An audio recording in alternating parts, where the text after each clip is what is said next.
Welcome to your astrology and spirituality overview for Wednesday, the 17th of February. Thank you so much for joining us today.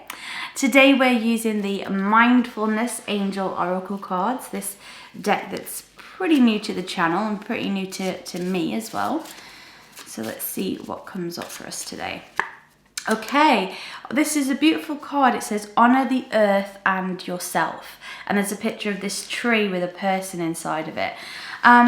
This is really a very, earthy card about grounding ourselves, about honouring. Maybe we need a bit more time for self-care. Now, I know that's kind of easier said than done at times, but just making some kind of plan to give back or nourish ourselves in some way. Are we drinking enough water? Are we just grabbing quick snacks rather than preparing a proper meal? Are we not getting any time outside in nature? Just to listen to the trees or just to get that gust of fresh air. Obviously the weather will depend where you are. I know I've got a lot of friends in the States and it's been pretty snowy at the moment. So you might want to wrap up before you go out first. But yeah, this idea of honouring ourselves, honouring the earth, just being very sort of primal in the way we deal with the earth, not so much a consumer card. Ah, right. Thanks, Elisa.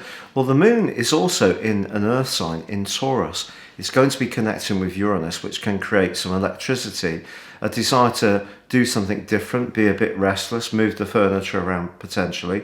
But of course, Saturn in the sign of Aquarius is in a long-term right angle with Uranus, which is going to go on till the end of July. And it is fairly exact this week. So I think the moon joining in with this could create a degree of frustration. If you have been feeling that sense of limitation due to COVID restrictions, I don't think that this aspect has been helping it for sure.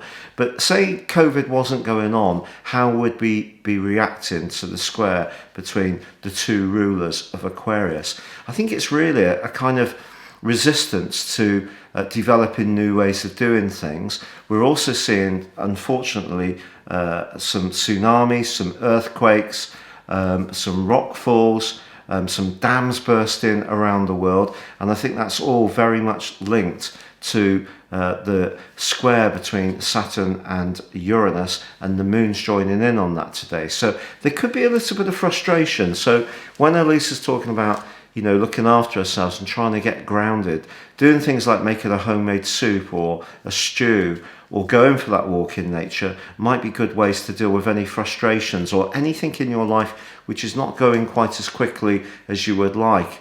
And it does feel there's a lot of resistance. I think we're going to be more conscious of that today. So the best way to deal with that is obviously to try to just become a little bit more philosophical and patient with the process, and also trust the process, which of course can be hard to do sometimes. So if you want to check out your free daily horoscope, please see that in the description box below. But from the A team, it is Goodbye from me. And it's goodbye from her. Goodbye.